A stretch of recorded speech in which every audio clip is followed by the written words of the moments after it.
Comment la peur dégrade ma position de cavalier? Vous est-il déjà arrivé de vous retrouver sur votre cheval avec vos muscles tétanisés? Avez-vous déjà chuté à cause de votre peur? Vous est-il déjà arrivé d'avoir tellement peur que tout votre stress se transmette à votre cheval? Quand le cavalier est en stress ou a peur, le comportement du cheval change lui aussi. Votre peur se transmet à votre cheval qui devient alors stressé et immanquablement, cela ne peut qu'augmenter votre stress. Le cavalier et le cheval sont donc pris dans un cercle vicieux. On vous a sûrement déjà donné ce petit conseil « N'aie pas peur, sinon ton cheval va le sentir ». Cela n'a finalement aucun sens, car la peur n'est pas une émotion que l'on peut contrôler si facilement. Quand vous avez peur, c'est un fait, ce n'est pas une décision de votre part. Vous ne vous dites pas « Tiens, si aujourd'hui j'avais peur ». Cela n'a pas plus de sens que si vous étiez dans une tempête de neige et que je vous disais « N'aie pas froid ». Quand vous êtes sur le dos de votre cheval et que vous sentez la peur vous tordre le ventre, vous ne pouvez pas la stopper par la simple volonté. Par contre, vous avez un moyen d'action. Vous pouvez reprendre le contrôle de votre corps.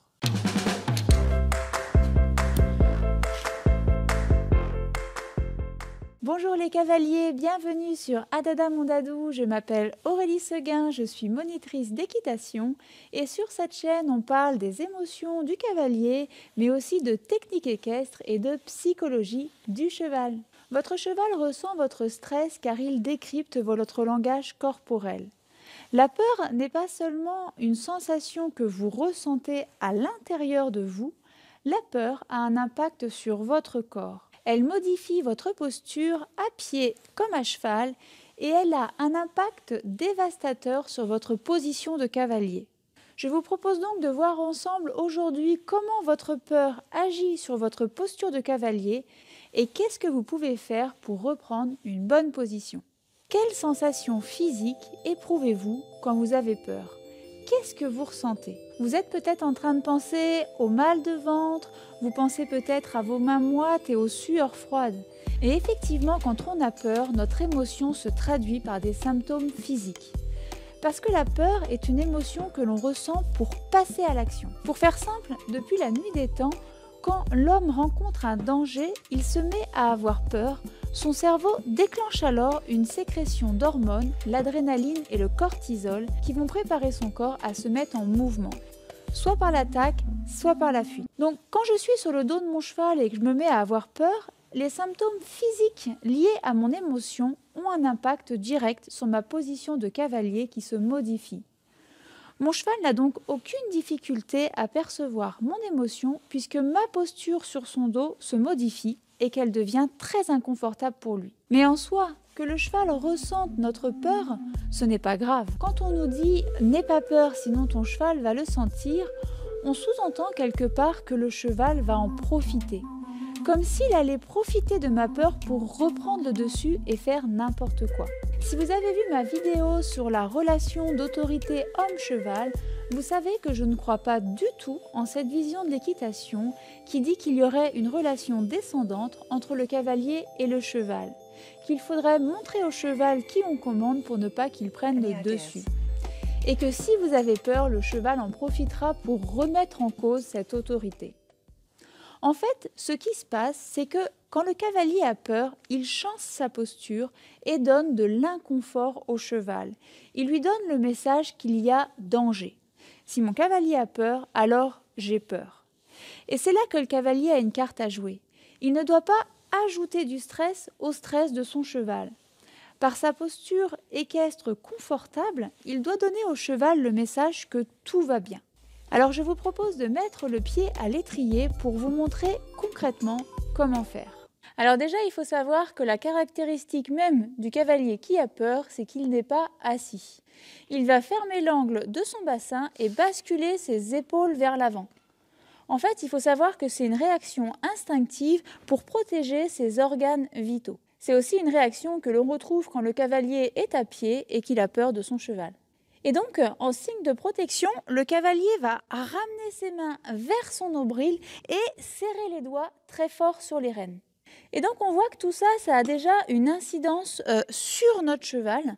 Le cavalier ferme l'angle de son bassin, bascule les épaules vers l'avant, ramène ses mains avec les rênes tout près de son nombril et serre très très fort les doigts sur ses rênes. Et on voit bien que tout ça, l'angle qui se ferme, les épaules vers l'avant, les mains qui reviennent et les doigts très serrés sur les rênes, eh bien on voit que tout ça est très inconfortable pour notre cheval. Mais ce n'est pas tout, car le cavalier qui a peur sur son cheval a surtout peur de tomber. Donc qu'est-ce qu'il va faire? Eh bien, il va serrer très très fort ses jambes et ses genoux contre la selle pour se tenir. Sauf que là, inévitablement, dès que mes épaules partent vers l'avant et que mes genoux se serrent sur la selle, inévitablement, mes talons reviennent vers le haut et mes jambes reculent. On voit donc bien que la position du cavalier qui a peur est une position qui nous rapproche du sol. Également, le cavalier qui a peur va complètement bloquer sa respiration et crisper son visage. La position de peur du cavalier est en fait une position de chute. On voit donc bien que la peur et le stress ont un impact direct sur la position du cavalier et que la position du cavalier devient très inconfortable pour le cheval. De même, avec cette position complètement figée, crispée et contractée, le cavalier perd ce qui est essentiel en équitation, à savoir le liant. Je vous invite donc à avoir dans la tête la position idéale du cavalier sur son cheval et dans les moments de stress de la comparer avec votre position. Donc pensez que quand vous avez cette position de peur, en numéro 1, je vais essayer de retrouver de l'assise et de m'asseoir dans la selle. En 2, je vais essayer d'ouvrir mes genoux pour permettre à mes jambes de descendre et de se remettre en place.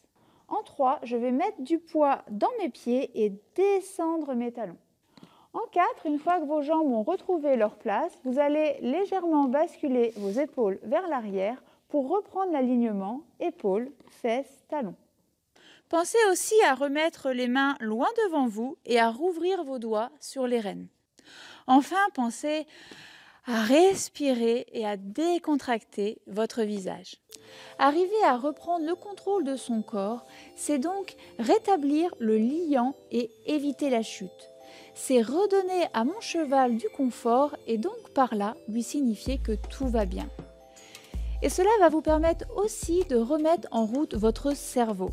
Parce que quand on a peur, on perd ses capacités de réflexion.